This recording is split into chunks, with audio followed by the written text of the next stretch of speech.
Okay, I'm going to call this meeting to order. For those of you who are online, I'm assuming you can hear me. If you cannot, please, I guess. Can hear you. You can hear me? Thanks, Scott. All right, so we've had some technical difficulties today, so we're up and running. Okay, so we're going to call this meeting to order at 5:36 p.m. We are upstairs in the mezzanine level today because of early voting. At the table, we have Selectwoman Jude Reed, Selectman Jim Lampos. We have a special guest today, Mr. Paul Orzell from Zoning. And we have our secretary, Suzanne McCullough, and first select woman, Martha Shoemaker. We have a representative here from the press for CT Examiner, and we have a member of the public here as well. So we are about to start, 5:30. We've done attendance. I wanted just to do a share of correspondence that I received today. You know that one of my pushes through my term in office has been that our employees need professional development. And I wanted to recite this letter that we received today from Scott D'Amato. He is one of our public works employees. And he said, I would like to thank you for the opportunity to enroll and attend the Connecticut Training and Technical Assistance Center workshop titled Public Works Academy. As you know, this was a 6-week program with each week covering a specific topic. And for everybody's information purposes, it was 1 day per week. The topics discussed were professionalism and communication skills, roadway fundamentals, operational safety, chainsaw safety, and storm cleanup, work zone safety, and flagger certification, and winter operations and safe snow plowing. Each week, a different instructor was brought in to discuss their practices and knowledges in their specific field. While all of the instructors taught us something, a few of the presentations really stuck out for me. First was Alex Bernier, a Yukon instructor whose expertise is asphalt and road planning. He went into great detail about asphalt, why every load is different, and how to correctly maintain it, from crack sealing to pothole patching to asphalt rubber chip seal and everything else in between. While I am no expert after one class, it really opened my eyes on how much goes into asphalt development. Another instructor was Warren Rogers, a retired CLNP safety instructor. He brought real life experience on how to properly handle downed wires, how far away to stay, and how to treat every downed wire as a live wire. He explained what is on top of the poles and how the power makes it from the power station to the houses in great detail. He couldn't stress enough that if a machine ever gets caught in between a downed wire and a ground, do not get out of the machine. He stated that the correct thing to do is stay put and call for help. Bill Gerard, a career logger, instructed us on chainsaw safety. This topic I felt was very informational as we use our chainsaws here in O-Line almost daily. He spoke about the basics, how to correctly start a chainsaw per OSHA guide standards, how to properly and safely sharpen and maintain a chainsaw, and the hazards that come with operating chainsaws. He reviewed the OSHA required PPE, personal protective equipment. The other topics discussed were also informative, such as flagging and snowplow safety. Every week, the class sent us home with homework. We had to fill it out and have our supervisors sign it. One of the last assignments was snowplow safety. They asked us to come up with a question to ask our supervisor, and my question to Ed was, when is the most dangerous time during a snowstorm? I had put a lot of thought into that question and came up with the answers I thought he might come up with. Ed has over 30 years of real life experience, so I knew he would have some great knowledge. The answer I figured he would say was 4 a.m. to 6 a.m., mid-morning hours when people start driving around town and kids go out and play, or when it's snowing so hard you can barely see in front of the truck. Ed's answer, though, without a second of hesitation, was all of it. He stated that the entire storm is dangerous from start to finish, and I thought that was a great answer with a magnitude of experience behind it. Finally, I think what really I took away from this program is the fact that we, public work employees, are jack of all trades, master of none. But the famous quote doesn't end there, but oftentimes better than a master of one. We are not daily plumbers, electricians, pavers, loggers, and equipment operators, but we have these skills that we must use to keep the town running safely and efficiently. With the times ever changing, I think it's so important for the professional development opportunities to continue for our department and staff. I'm incredibly grateful for your support in having me attend this class, and I look forward to attending more professional development classes.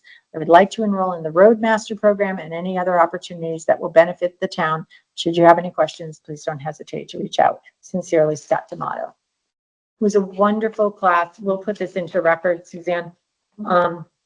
And a good driver. Yeah, and I had to correct his homework one day. I mean, I could be part of the homework, so I could do that as well.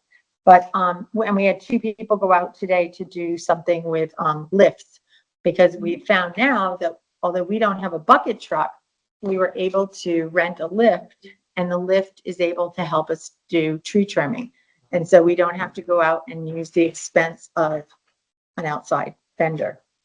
So that was good.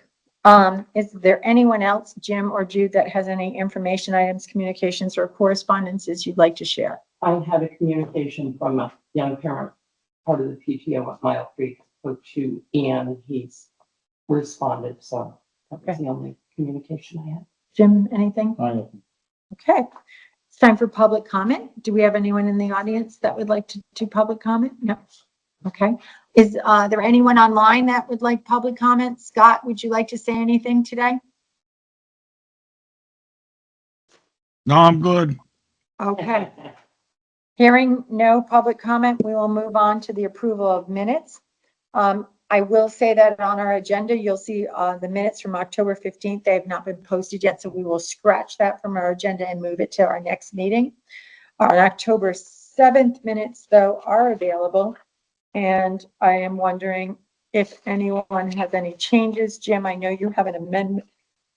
Your remarks were left off the ones that you read at the end of the meeting, and we will amend that. Is there any other mistake? I don't think it's a mistake. I think it's a misunderstanding on page 2, section 7. Item B, Harbor Management Commission, Michael Press, the update and the status of the TIF grant. Halfway through the paragraph, it says, the Board of Finance needs to be notified right away as a deadline to receive a letter committing to a 20% cost share is due. Selectmen Lampos made a motion to recommend to the Board of Finance the allocation of funds. We didn't ask for an allocation of funds because they would have to go to town meeting. We asked that a letter be drafted indicating to the grant committee that we would include reviewing and proposing the funds that they need in the upcoming budget. Supporting. And support it and perhaps even be a line item for it. We did not approve an allocation, nor did we ask for an allocation of funds. Okay, so when you draft it to who? What was the Port Authority? It's Connecticut Port Authority.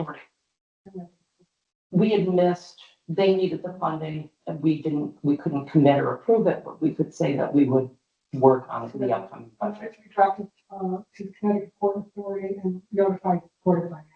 That's all. That we would That we, consider the funding for the project in the upcoming budget, We consider. but we could not allocate it. right. You don't have to say it could not allocate this. It's basically support, it's a letter of support. Yeah, that's all. Okay, For- so that paragraph you can get rid of. And that's all I had, Martha. And I think the other thing was, if Jude, if I'm correct, on page 3, under F, the holiday schedule, Yes, we didn't mention that we were going to wait for the employee handbook to be published. I think we said that we were going to wait for people to have their questions answered about the employee handbook. I met with Jill today. Yeah. And I didn't get answers, but I did She- refer. Okay. I asked for clarification on how those things were handled. And I do have those pages. She's copied them for us tonight. Okay, thank you. And, but the minutes said that we would wait until the employee handbook was approved or published. And I I do, just wanted the answers I- before I approved. right. So I think that we said, I thought we said that until our questions were answered. Right. So was that good? Delete that. Yeah. It's the, yeah. Yeah. Also, further down on that page, under J, The third item, that there has been an abundance of kittens abandoned. And Martha mentioned that we would consider an ordinance regarding care, Oh, what to do about The cats. all the cats. So we were going to work on a proposed ordinance with Lynn. and propose an ordinance. Yes. Mhm. Okay. Anything else? Jim, I think Mr. Papalardo's name is spelled wrong on page 1. It's 2 Ps, correct? Correct. That's what I thought. Okay, and then Jim, we will take your remarks that you made to us at the end of the meeting. And thank you for sending me a clean copy for addition to. Okay, so can I have a motion to approve the minutes of October 7th with the amended changes? So moved. One second. Any further discussion? Okay, hearing none, call for a vote. All those in favor? Aye. Aye. Any opposed? These minutes from tonight. No. No, I am actually going to go back and attach them to the other minutes because they were supposed to be. It says so in them, but we didn't have a clean copy on Friday when I published. All right, so that'll be, any opposed? None. Any abstained? None. Motion passes. Okay, we are now at the point in our meeting when we have a special presentation from Mr. Arzell on our zoning commission update. Okay. Thank you. Thank you. Your taxes at work. Zoning Commission, what have we done, for the past year? First, I want to say that we have a very well-oiled machine in our zoning commission. We have very frank and very productive and very respectful deliberations. And, in my estimation, I think it's an enviable commission of the town. We do get a tremendous amount of stuff done. We approach a lot. Our docket's been full. The past year, four highlights that are really come to mind is the first one being that we had to address the application by the town regarding the parking lot at 91 Hartford Avenue, the town lot, because there was a complaint filed in federal court that said we were not ADA compliant. The town then took an action to redo that. They came to us with an application, which we went ahead and approved. Clearly, it was a good application, and it does make sense for the way it's going to be laid out in that parking lot. Other things that we did, or we are continuing to do. We've all heard about the pickleball court on 35 and 30 roads. We had one public hearing on that probably went through two or three meetings. We have, and I'm not going to speak too much on this because bottom line on this application, the commission did reject it and it's now in court by the applicant. So I cannot speak too much on detail, but I can say that the commission did listen to all the sides, did deliberate amongst itself with some angst. And we rendered the best decision that we could at that point. But right now, it is in court. We've all heard of 250 Shore Road, the self-storage facilities that came back to us for a second application.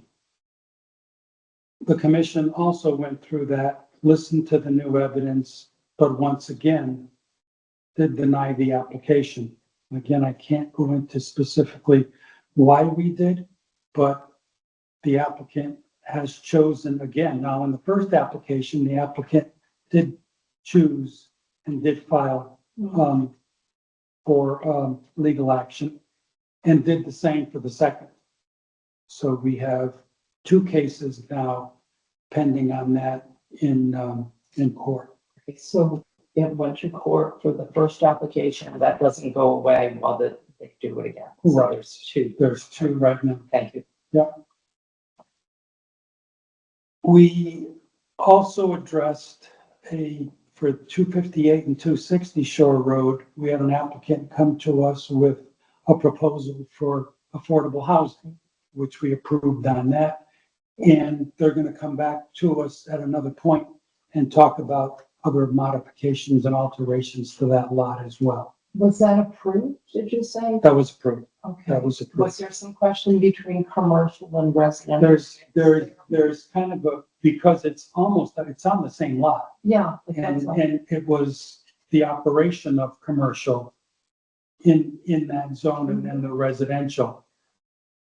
We have seen some activity, but again, the zoning commission has nothing new on that to act upon that. So was it approved? So what was approved was the affordable housing piece. The residential. piece. Right. Okay. That was approved. We talked about Shore Road. We had some changes on the commission mid-shift. Tammy Tinarello left the commission. She resigned, back in April, March or April, I believe. And I had suggested at that point, at the last municipal election, Denise Savageau was the winner of the election, against Tammy. So Tammy's term would have ended next month anyways.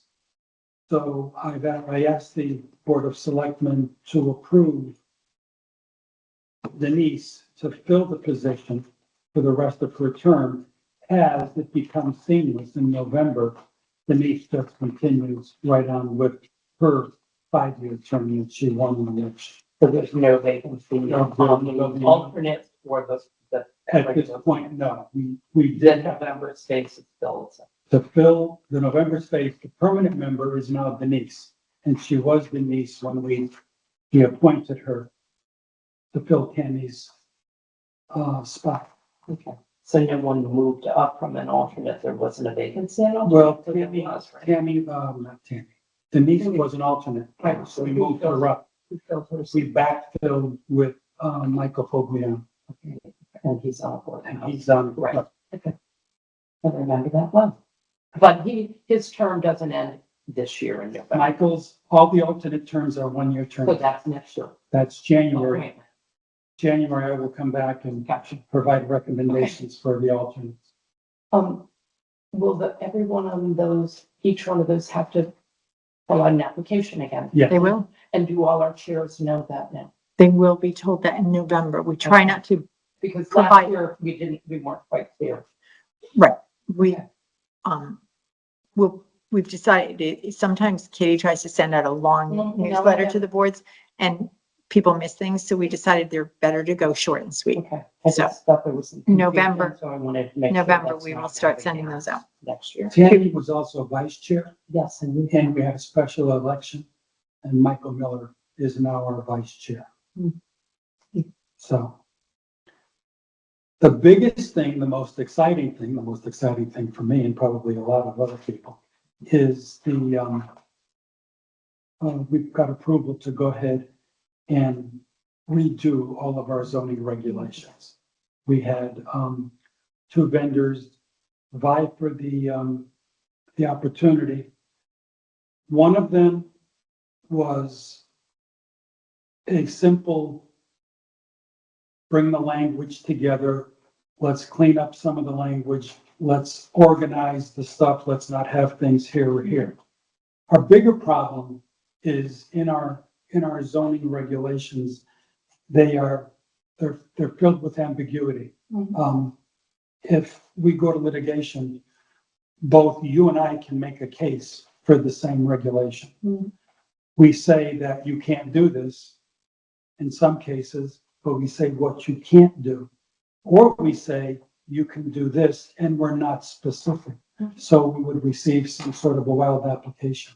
We're not in compliance with the state. We're not in compliance with FEMA regulations. So we need to have a complete total rewrite. And FHI, who we award the contract to, has the knowledge and baseline to do this. They've done Stonington, they've been in other municipalities, and they work along the shoreline. Old Lyme is a unique position. We're surrounded by water, two sides. So we need that insight into how we develop our shoreline zones. What is it that we need to do better? So we're looking to them to give us the best practices. The ambiguities in the existing zoning, I expect, is why there was so much back and forth on the Chestnut Market. Because didn't that That ended get up, involved the lawsuit? How do you think they're open? that ended up, yeah, it ended up in litigation, and it was for a traffic reason. Okay, I wondered what the reason was. Right. Okay. But that's already settled. It's there. Looks good. No, Martha and I were there on Friday for the grand opening. Looks good. Super nice people too. Yeah. Actually, it's the nicest looking building on that strip. If you like that style. You like that style. Yeah. Outside of that, we've got some stuff coming up this year that's, I'm sure, gonna be fun. Every one of them is. They're very exciting. Can I take the question? Yeah, I've got just some general questions, What do I- and Go for it. Paul, you don't feel comfortable answering them, I totally understand. And so one of them is the big question people have been talking about, and I personally am still agnostic on it, merging planning and zoning. That was my question. So it's one function, and a lot of people say there's too much redundancy or they work against each other. Other people say, no, it's checks and balances. Do you have any position? I know you have a full plate. Do you have any position on expanding zoning in terms of membership, perhaps to include the planning function? If I could end, sure. I had hoped to ask Howard Margolis, not Margolis, Harold Thompson, but he was the last. So one. we'll ask him to. We'll ask him when. I know what Carol thinks of certain things. Yeah, exactly. So, I'm curious because I haven't served with any of you. Okay. I'm not either in favor or opposed. I think there needs to be a tremendous amount of discussion and understanding Mhm. before I would be able to take a position. And I've always said Okay. that. It's just, we can't just say, let's do it. Well, I'm happy to know that the chair of this commission feels that way and doesn't have a decision already made. So thank you. That gives me I hope comfort. that answers the question. It Yes. does to me. Second question is, to what degree would zoning be able to propose solutions in the current redo of zoning? And now I realize there's a lot of just technical things, there's repetitious stuff, there's stuff that doesn't make sense, there's contradictory information, so we're streamlining that. We're making, we're gonna comply with FEMA and the state, et cetera. But it seems like a lot of the issues that come before zoning are stuff that's perfectly allowable under zoning, but people don't want it because it's just not appropriate to the neighborhood. And the zoning is antiquated.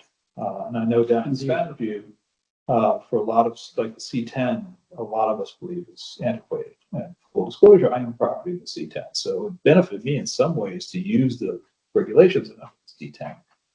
But it would really not be good for the neighborhood. And so there The was residential portion. the residential portion. And since Shore Road has become over the years more and more residential, commercial has not been the driver of Shore Road, it's been residential. That there was the notion of expanding the existing Soundview Village District, which is now on the lower part of Hartford and the beachfront, to the C10. So we have one district, and that's all Soundview Village.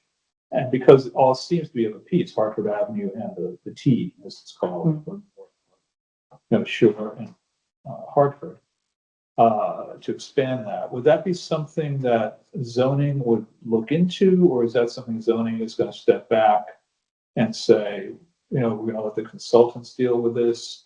To what degree should the public get involved? How would you like to see that process play out in terms of how do we envision the actual R10? How do we envision the C10? How do we envision the C30? Where a lot of stuff is giving us problems because stuff that's allowed in zoning is not something that people want to see. Right. As I understand it, FHI will be working with the townspeople. It'll be working with, let's just say, the Gateway Commission, so the Soundview Village, the areas, Halls Road. So they're not coming in and saying, ye shall, okay? This is gonna be an effort where they're gonna gather all kind of data, then come back to us with their best scenario. We'll take a look at it and we'll see, we'll tweak it. It's not gonna be, here you go. And that, it won't be delivered to the citizens of the community that way. No, I mean, it better not. my Because concern everything is- doesn't happen. that way. Yeah, that, okay, these guys recommended it and here it is. You know, I like to think there's some sensitivity involved. I have asked to be personally involved with this. Okay. Now, I understand that they're not gonna be setting up shop here. No, We're gonna be doing a lot of offline stuff and virtuals, and that's fine. but also, But I would just like to make sure that I'm keeping this thing on track, to your point, or to the town's point. It's right, just don't hand me, this is the best practice. I understand it's best practice. I don't want something that's, one size fits all. That's right. I agree with that. Thank you. Because we have a character on our. So And that within might that, work in Stonington, I think they probably might work together, that's a poor example, but they might work somewhere else inland that they don't work in a shore community, especially in our community. And there's some, you know, you've got Soundview, you have the beaches, you have Rogers Lake, and each one of those communities. So there's a Okay. lot going on. So do you expect that there'll be a lot of, applications on hold while that is being worked on? Applications on hold. Zoning applications. People come to the town and say, I want to put a house in the historic district or another gas station down at Soundview. Will there be a moratorium on some of those applications or uses until the zoning regulations are defined? So the use of a moratorium is usually 6 months with an extension up to a year, Okay, okay? so you can get. And 18 there months. must be a deliverable, Mhm. or as I called it, and got a chuckle out of it. The zoning commission has to lay an egg, okay? Okay. What is going to be, when you come out of this moratorium, what is it you're gonna deliver? In our case, when we went into moratorium for the self-storage facilities, we promised a revised new regulation, which we did, which was voted on and passed effective November 15th, Coming up. coming up. Okay, so So, that. but that's when you would use a moratorium. To use it carte blanche, Well, I'm wondering if saying, hey, we're going to new zoning regulations in 18 months. So would some of these projects or applications be delayed until after the approval of the new zoning regulations? I would caution, I'll use a personal example, back in 2005, 2006, somewhere over there, the R10 was tweaked. And I had already been in the process of building a house. I had already contracted an architect. And some of the changes would not make that design possible. And I pretty much had to put it on overdrive at that point. Yeah. You know, I had to lay my own egg. Yeah. Or else I would really be back. I had a corner lot, that had depressions in it, so it changed the way it was measured. This would give me a small ranch house, you know, which I didn't plan to build what I built because I had to jam that through, Well, that's what I'm you wondering. know, and it would have been nice to have some massage in there, but I didn't. It'd be like I had a drop dead date of 2 to 3 months. So, So well. to have the town drag its feet, I would. So will that, the zoning regulation review change rewrite affect projects that are, people have already submitted applications? Is it going to delay their projects? Yeah. Okay, just making Right. The sure. things I hadn't submitted.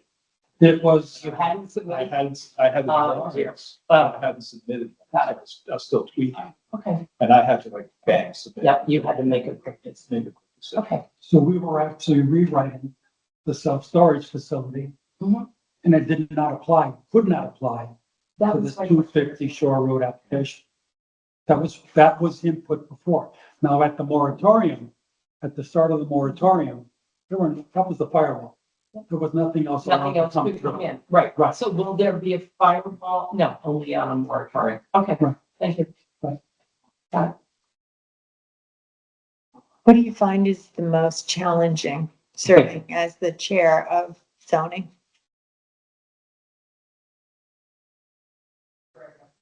Challenging. I think I think I enjoy the journey because I enjoy getting something, that comes up. And I like to see how it plays out and try to guide the way it plays out, not to a personal agenda, but to kind of make sure that everyone's voice is heard and that I keep the commission, and I don't have to, my method of operation always been in my entire career was to let the people talk Mhm. because that's where your answer was, the people that do the work or the people that are on the commission or listen to the public. They're coming to you with something in their hearts. So let's talk to them. So I find every single application a challenge and I love the challenge. Great. I noticed that you did type up your remarks and we'd greatly appreciate it if you could provide them just so that Suzanne, make sure we can just add them as an addendum to our, You see, these really aren't available for publication yet because it says the 24 annual report of the town. forget So you that. would be getting an advanced copy. All right, we'll just You go. have orally already. All right, So when you see this, yes. okay. Don't just give it to Jim, don't give it to Michaela. She can put it There you Yeah, go. there you go. Yeah, Yeah. just do it the same way. She wants it electronically. What was the numbers on the affordable housing approval on Shore Road? Three numbers on that one? 250, sure. No, affordable housing. 258, 260. But they both passed the 258 and 260. Just the residential. I was on just the Just the residential Okay, piece. Right. that's what I thought. Thank you. So I Jim. can, that he gave me those highlights. Yep, Yeah. that's what we're gonna say. These are the highlights. So And I have a list as well. the deliberations, I think you were on zoning at the time, when the pump house came before zoning down on Portland. And, Oh, yeah. Yep. to what degree of detail were you provided? I know you would have had the site plan, you would have had, you know, the setbacks and all that stuff. Did you have a full design of the pump house before you at that time? We had a design. We had the engineering firm that was in there that presented to us. The specifics, I can't recall, but I know that we had plans, we had the design. We saw all of it. The elevation. Yeah. But if they changed significantly, then I would think they would have to come back to the commission again. And do you think, final question from me, there's a lot in this town that a zoning enforcement officer has to do. There's a lot of this big workload. And, a lot of it bleeds over into other areas, you know, buildings, you know, so the work that the sanitarian had done, and then wetlands enforcement. To what degree do you think we are in need of additional resources in enforcement of zoning regulations? I would say a part-time person for enforcement would really free up our land use official. Okay. Because there's a tremendous amount that he's juggling at any one time, And someone specifically focused on enforcement. strictly on enforcement. Yes, Thank you. I don't have an answer. Thank you. okay, you're entirely welcome. Thank you very Okay. much for coming. Wow. We My pleasure. Not like a zoning meeting. Huh? You're on everybody. You can ask it to me. I can ask it to him. My meeting would. My name is William, I'm Vice President of Fox Hunt Beach. I'm actually right next to our neighbor. The 250 Shorter Road, do you think that's going to become an elongated legal battle with the applicant? No, And I'll I have no idea. tell you why I asked, because since that land has been cleared, the noise from the train that goes by 9 times a day and 3 times in the night, or something like that, has been almost double. And when the leaves come down, it'll be even worse. And it's deep, it's now deeper, the sound level is now deeper into our community. I'm 5 houses from 156, on Center Beach Avenue, and I'm just wondering if that's the case, that it's gonna be a long legal process if you find that out at some point in time. Is there any relief on soundproofing that back end near the tracks to negate the sound? I mean, we gotta love that 2 o'clock in the morning freighter. We When I hear blow that, the horn, I hear that 7 minutes before it's. I hear it on Ben Franklin Road on the Yeah. backside of that But you hill. hear it coming. It's like in Madison and it's all of a sudden it's starting. Yeah. But, I have no idea. I have absolutely no idea on that. No, I can't even say that. I have a question similar to that piece of property, and I don't know if it's for you. Because it's cleared, was there a discussion about Amtrak having to install some sort of safety fence? It looks like it's very accessible. And I thought I had heard a conversation that there was, it was requested that they put a fence in. I think Amtrak had reached out to, Eric Knapp and on that, and I'm not sure of the outcome. Okay, then I'll Yeah. ask Eric. No idea. Thanks. Yes. You might find the answers to a lot of these questions cannot be answered because it's in litigation. Safety first, I remember. That's it. Well, thank you. Thank you for Thank the you. opportunity. Thank you. I Have a like great these evening. updates. Thank you. Okay. Okay, so we are moving on to our new business, and the first item up for, on our agenda is the ratification of the police union contract. I just want everyone to know that we were in executive sessions, no actions were taken during those executive sessions. It was purely discussion, but one of the things was that we, did have a discussion on the police union contract, and Jim and Jude both had the opportunity to meet with members of the negotiating team and get their questions answered so that we could get a vote on this. The police union has already ratified this contract, and we would like to move forward. I will make a motion that we ratify the new police union contract that began 7/1/2024. I'll second. Any further discussion? Hearing none, we'll call for a vote. All those people in favor? Aye. Aye. Any opposed? Any abstentions? Motion passes. Thank you very much to both of you. Jude, you had asked that we put graffiti on Old Lyme on our new Yeah. business because we've certainly had a rash of it over the last few weeks. Actually, it'll go months. We don't have any, we get it, they clean it up, it'll be a few more months, we'll get it, yeah. So I'd like for us to come up with a plan. I'm sure Public Works has more than enough to do, but I don't know if we install cameras under the overpass for 95 on 156, if there's something we can do and maybe find the culprits when they do this, as well as the overpass in Mile Creek Road for the railroad bridge. Now, I would think cameras are pretty inexpensive. I don't know how complicated it is to put it up there. Unless someone else has some other suggestions, I think we should pay attention to it because we have good Samaritans that are taking care of it. And it'd be nice to get a handle on it and not have an experiment. I've seen on Falls Road on one of the bridge overpass graffiti on the embankment as well. We get a lot of it in Soundview. Do you? I On the would say. streets, Yeah, exactly. you know, So, and some of it's obnoxious political, Oh. and some of it is just tax, Graffiti. you know, some of it's just, yeah, some of it's not, I mean, we. oh, no, I agree with them. Yes, So there's it's not, there's some but adult knuckleheads. what can we do about it? What are the- Well, one of the things we can do is create an ordinance about it, and then it's enforceable, so that right now we have none.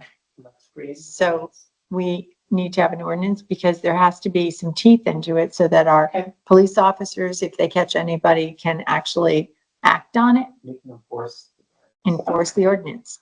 And as far as cameras, we would probably have to get some approvals from DOT, federal and state as to where to place them.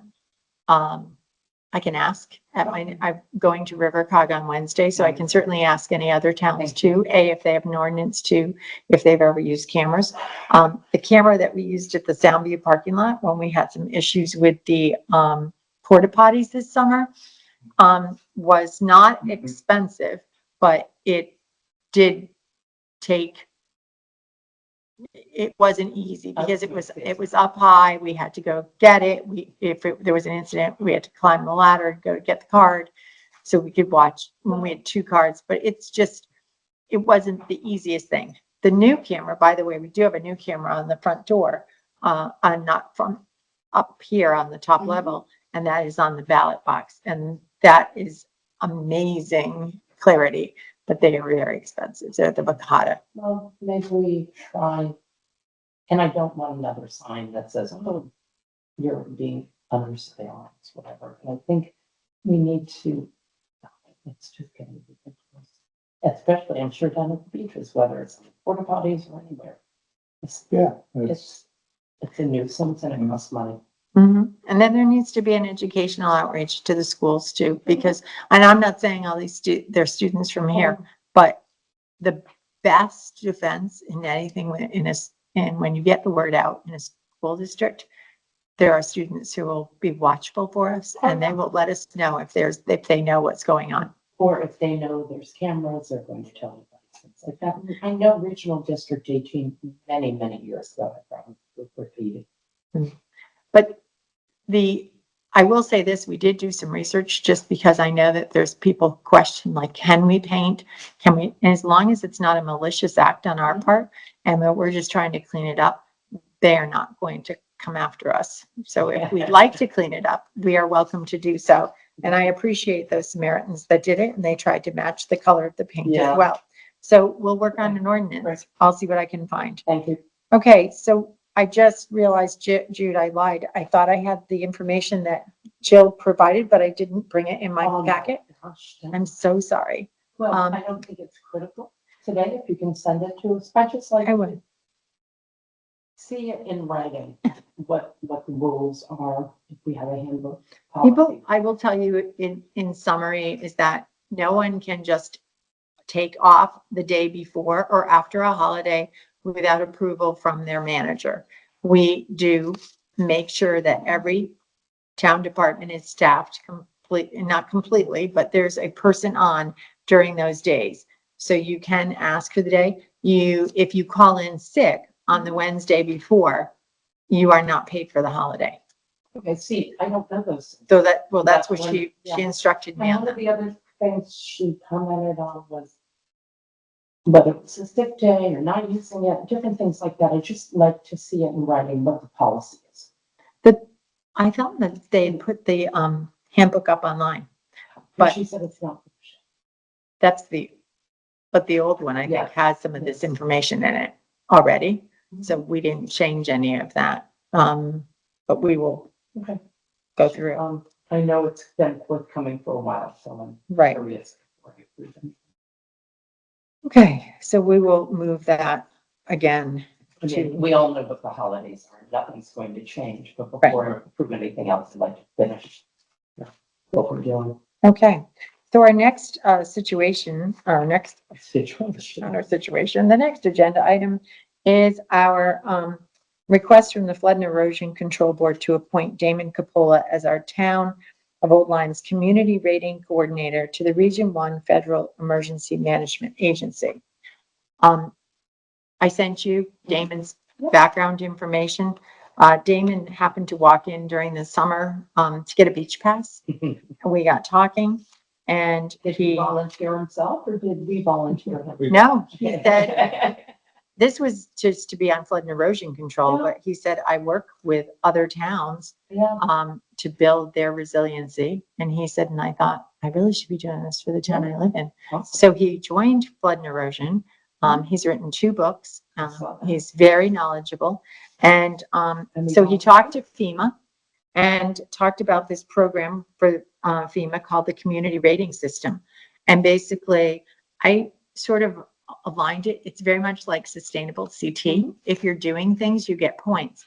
But the nice part about this program is once we apply and get points, those points are turned into a percentage off of flood insurance for those homeowners in our town that have to have flood insurance. I'm told that almost everyone in town that the policies are renewing. If you live in a town with a beach, you. So, Well, sign us up. so he's gonna, I will be writing a letter to, My parents, the house of the first time. Put your parents. No, yeah, my parents got it, yeah, we can. so I will be writing a letter to Michelle Oliver to recommend her as our coordinator. He will work with me, and certainly keep us apprised and keep the Flood and Erosion Control Board apprised as well, of everything that's going on. But this is going to be a group effort because some of the things that we will have to do, like one of the things is, do we keep our flood maps over at the library? Because they should be readily available to our public. So those are little tiny things that we can do to help our public. That's great. How long has he lived in this community? I'm curious. I I am, don't know the gentleman. I'm not sure, Okay. but I will tell you this, I'm extremely proud of our Flood and Erosion Control Board. They are killing it. They have hit the ground. They have hit the ground hard and they are just cruising. So I need a motion. New commission and enthusiastic. Yeah. Now everybody's watching it. These other boards and commissions. Oh, really? And that was more, I mean, they just, Yeah. boy, Awesome. yeah. So I need a motion from someone to appoint Damon Capola as the Town of Old Lyme's Community Rating Coordinator to the Region 1 Federal Emergency Management Agency. I'll make a motion to appoint David Fuller to that position. Thank you, I'll Jude. second. Thank you, Jude. Any further discussion? All those in favor? Aye. Any opposed? Any abstention? Motion passes.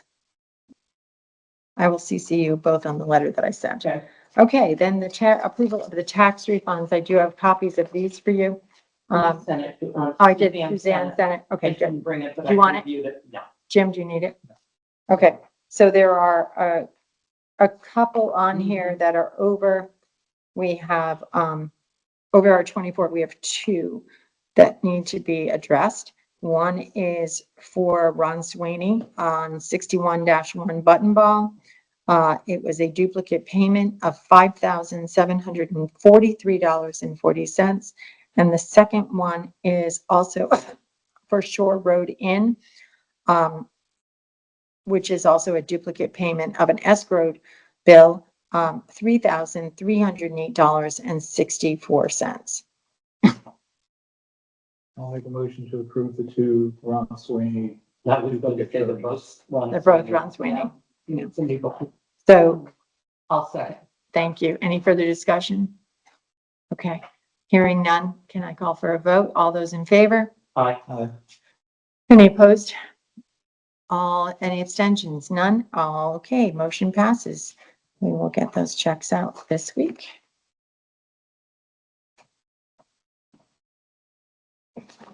All right. Next up is our proposed ordinance change for the town meeting notification. I do have a copy of our current one for both of you. I think I've given it to you before, but I'm going to pass it down again. And I'd like you to look at these because what I'd like to do is get some input from you on this so that we can draft one. And when I say draft, it would be drafted by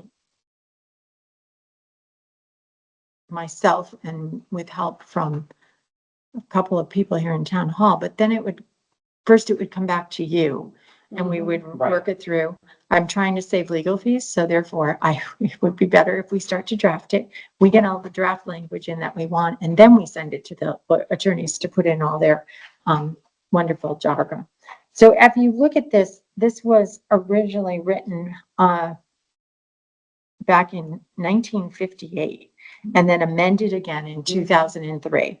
But basically, it talks about the fact that from November 1st to May 1st, we are supposed to publish papers, publish our town call to meetings in newspapers in general circulation in Hartford, New Britain, and Springfield, Massachusetts.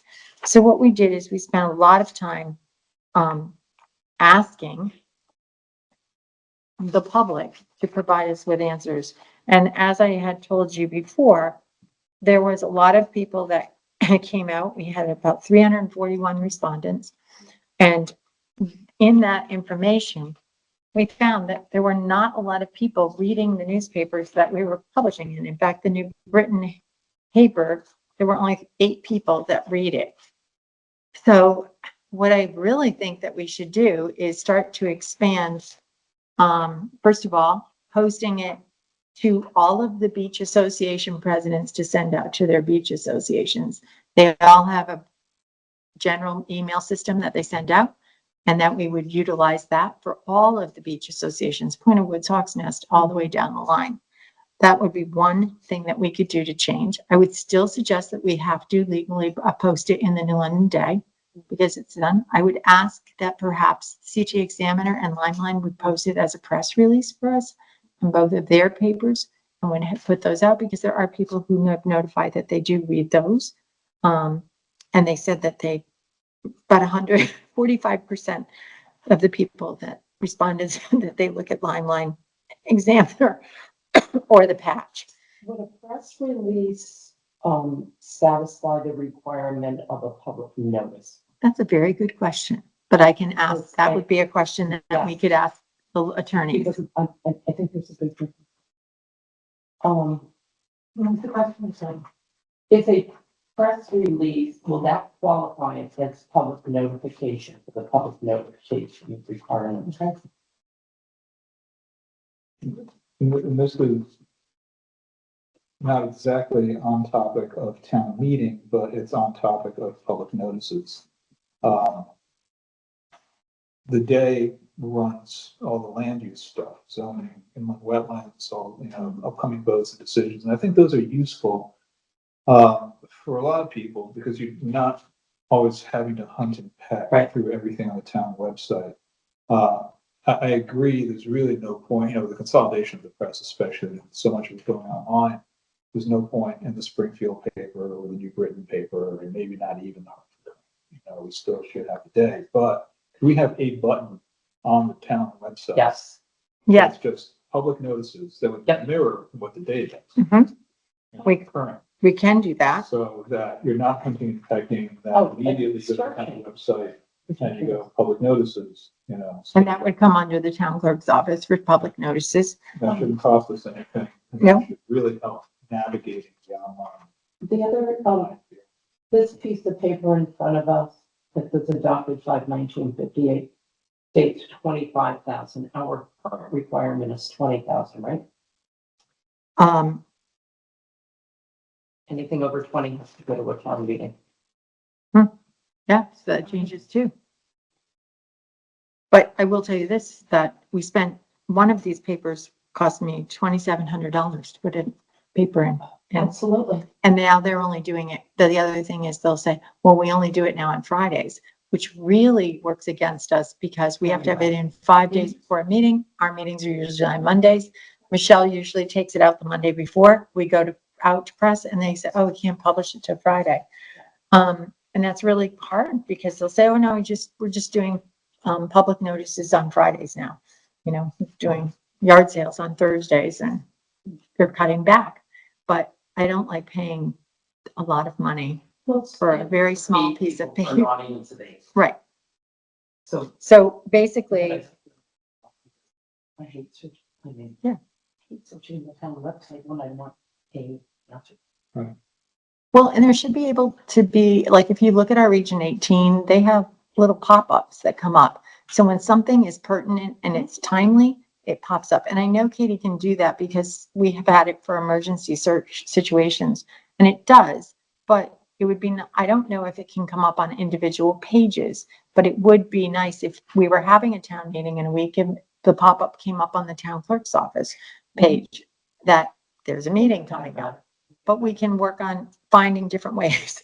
So, I'll work with the beach associations to see if they're agreeable. I'll reach out to CTX if legal says a press release. what's gonna, I think happen is in the London Day, we're going to continue with them and they're going to charge. And I would think that even though we have community newspapers, but then they say, why can't we get paid something as well? Whether it's Limelight, CJ Examiner.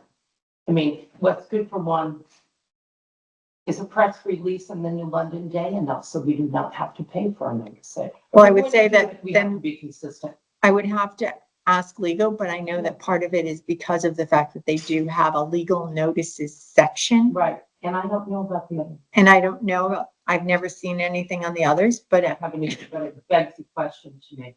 right? And then when you are a newspaper like The Day, where you might have, what, 20 towns Oh, that you're servicing, that's one thing, but if you're servicing 169 towns, that could be a little, that could be hard to scroll through unless it was tagged somehow. But Anyway, there are people at CTX here that may be able to get us some information on how that might work or may not work. And if it doesn't work, it doesn't work.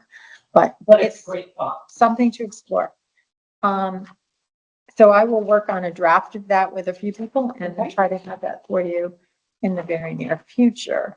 Now what did I do with my, hold on. I switched. Okay. So next up is a discussion of some residents' concerns regarding town roads and some land issues. So I just want to give you some updates on some little things, but, I didn't have time to talk to Melinda about, this because she had more information for me, but we did have and I'm not gonna name names because these things may or may not come out, but I just want you to know that there's, an individual that, is proposing a housing development that's in Old East Line, but backs up to the transfer station. And there was some questioning on, testing of soil from the transfer station since it's been closed. And we are going through that closing process. So, we're working with him, but in doing so, Greg Fatoma looked at this land because it also abuts some open space, but then they found this deed to some property that somebody had given us, and it's actually in East Line, but it's owned by us. Are we paying taxes on it? No, Then are But- we delinquent? shh, no. But anyways, the things you find out, and they knew about it. East Lyme do, oh yeah, whatever.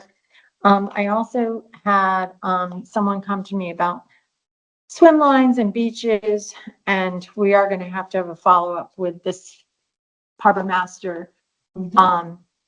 This whole swim lines, who owns which beach, who does what.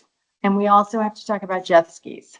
Oh, yeah. So that's another situation that we might start to formulate your thoughts on, because that's another ordinance that we should probably start to think about. It's been, there were a couple of things tried this year. There was a jet ski line that canned from the beach out. There's also been recommendations made by some harbor masters to put your jet ski line out beyond the swim line. And then they could either swim in or take the water taxi from Kokomo's. So those are options as well. Any concerns about the jet skis along the river? I mean, are there anything coming up the way it is along the shoreline? I was along the river yesterday. Really? Yeah. Wow. I haven't heard it as a concern there, but I know that along the beach line, they're more as concerned because they come up and beach themselves Oh, yeah. and they have, And refuel. and refuel, which is not good. Oh, yeah, I've seen yeah, these yeah. gas cans in No. the water, refueling it, and spilling Oh, on the beach. okay. So there are some environmental concerns there and safety concerns. There are children playing at the beach line. Yep. I've never experienced it myself, but It comes out pretty closely along the I just, beach areas. yeah, I mean, just playing. Yeah, without getting too far ahead of this, just from what I've seen, if you let people, as we did this year, into the boat lane, they're going to beach the jet ski. Thing. And it It's an becomes invitation. this is parking for the bar. Why would you pay $20 to park in the town lot? You can jump in your jet ski, beach it at Soundview, go to the bar. Absolutely. get back in the jet ski and take off. Yep. So, too, right? Oh, so there was a judge. Right. And, so, you know, I think having it out there, if jet ski is gonna come into the bars, use the water taxi. That's what it's there for. Yep. The boat is for the water taxi. Once They we don't had that belong on the settled- beach. Once we had that settled, about 10, you know, 10 years ago, I guess, Mm-hmm. it's worked beautifully for us. And Then we, why you know, that? we had a lot of trouble when there was chaos down there. And we're not going back to it. And it works well for us. It's worked well for the bar. So, you know, the customers of the bar can use the water taxi. And that's what's allowed in that boat lane and only that. And that was up till this year. Now we're back to the chaos of the jet skiers. Oh, it's like they don't know. They see the jet skis, like, oh, it's our jet ski park, you know? There's a You're lot, gonna get, They don't belong on the beach. you're gonna get a swarm of them next year because they come from everywhere. they do. Our harbor master said that he sees them coming from Long Island, and if it's a clear day, Yeah. he goes, they can literally be here in 20 minutes. No, it's a And straight, it's a straight shot up green. especially Um, in the only way. so I have one other thing, is that we had a request from Rogers Lake Trail. There's a couple of things going on there, right as you turn into Rogers Lake Trail from Town Woods, that you know where the little island is, Yes. and you can go to the right or to the left, well, one way is one way. But they came to me earlier, back in June, July, late June. And I talked to Ed a little bit, but there's been some flooding issues in that area. A lot of the neighbors go out and unclog the storm drains or whatever. Again, flooding is just an issue that's flooding. Yep. So they talked about one, redoing it so that it isn't the island, which You might, mean redoing the paved area and taking the island out? right. Or, well, having an engineer look at it to see how could it be restructured, because as you know, if you're leaving Rogers Lake Trail to come out onto Town Woods, that first little turn, the houses are close by. And, so there are cars, there's some they have some fencing, but, you know, we have our speeding people as well. So that was something like, what could be done? It's something we could turn over to Road and I Public was Safety just to going to look at. say, can you bring it? And the other thing is that they would talk about a speed bump. Could we put a speed bump or a hump in, which could be removable? And they said they'll be more than happy to take it in and out, because they know for the snowplows, it's too much of a pain. I also know that there are many towns where the fire departments don't like the speed bumps either, because it slows them down to their response time. And that's something we'd have to talk to Mike McCarthy about. But, and in fact, Road and Public Safety should. But having an engineer look at it, I don't think would be a Yeah. bad I thing. mean, Make a recommendation. yeah, two things. Well, we have speed bumps in Soundview and they work. Yes, they work do. well. And a lot of people have said, you know, we can't do it on town roads. Go to Knowing. Mhm. Those are town roads. Those speed bumps are mountains. I think they just put them in Stonington too. You have to do like 3 miles an hour down that thing. Oh, yeah, Going down- otherwise yeah, you're hitting the. going down your hearts. So you can't do it. But the other suggestion it's not a today thing. I think a today thing is the speed bumps. But in terms of redesigning that whole thing, we may want to look to Road and Public Safety and doing a complete streets, going from Rogers Lake Of course. up to the senior center. In terms of the whole It's going to shebang. get busier up there. Sidewalks, It's not gonna be- redesign, Yeah. redesigning that whole area, to connect the senior center to Rogers, to Haynes Park. Are we on selectmen's discussion? Not yet. Okay. We're sort of, we moved sorry, we moved. Let me, So yes to the Rogers Lake. so I'm gonna bring stuff, this, or can we fold it into a bigger discussion? Yeah, So- exactly. Jim, I know had thought that you would try to get to Road and Public Safety this week. I'm gonna Is go there. Would you like to take Is it the take this with you? Sure. I'll give this to you, and, let me know, and I'll get in Okay. touch with, Yeah. the Brit resident who said he'd take care of the speed bumps, if that's something that they want to talk to him about. And then I can reach out to our town engineers to see what it is. Okay, so next, we're going to old business, just to update on Swanbrook Sluiceway rebuild. They will be starting, this week, I believe they'll start moving in. I do need to work on that easement with Nancy, and I know she's back from vacation. Tonight she's back. Yeah, I have a draft for her, and I'll tell her, please, that I'll send it to her tomorrow. But it's a basic easement because the bigger trucks will be using onto the parking on the beach. They'll be leaving equipment there over the next month or so. So basically,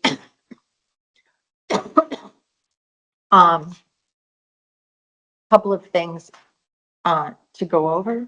That will be going up. They'll put fencing around the area where they're going to keep their machinery during the day. They are going to put down all the major mats and things like that, so it's not to disrupt the sidewalk area.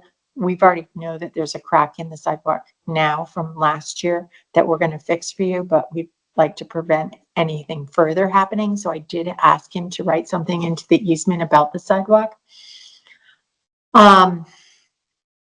Then there is, so Tom Macknick will come in, he will dig up the pipe area up from the head wall to where the manhole cover is in the middle of the pipe. He will check the pipe. He will see if there's any cracks, anything that needs to be repaired. It will be tarred. If it is, there are any cracks so that sand will not get into the sluice way. Then the sand will go over it. And then I think I cut off the meeting. Okay. The board already. Okay. I don't know what happened. Maybe it timed out. Maybe. Okay. So they will do that. Once that's done, they will also pull up all the west side wallway and all of the pilings that are in the ocean at the moment.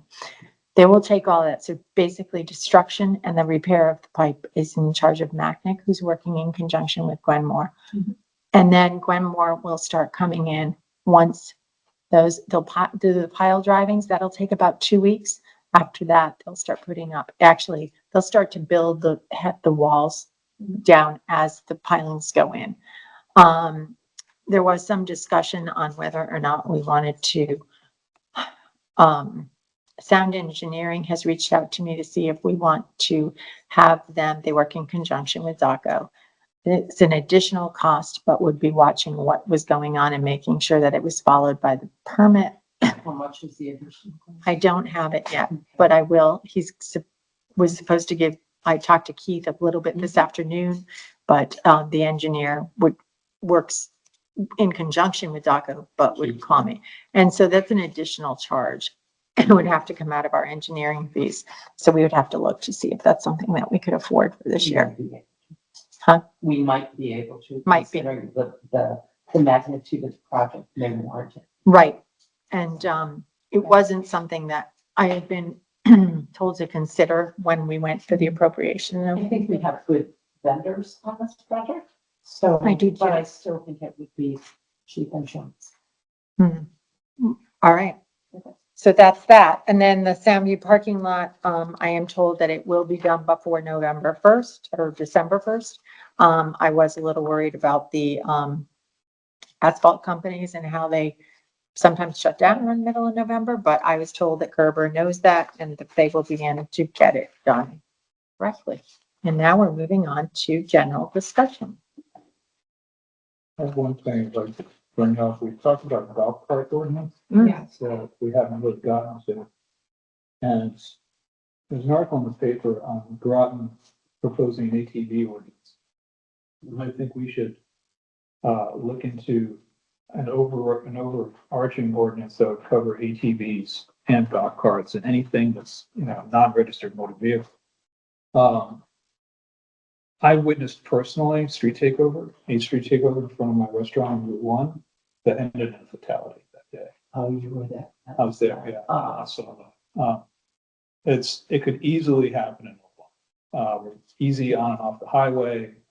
This is something we could get. We have no ordinance right now, Groton to enforce ATVs. So what they are talking about is draft ordinance. People can't drive ATVs, dirt bikes, and motorized go-karts in public streets or town-owned land, including schools, parks, playgrounds, fields, and open space. People can't drive a motorcycle or moped on town on land such as schools, playgrounds, but you can drive them on the public street, Right. parking lots.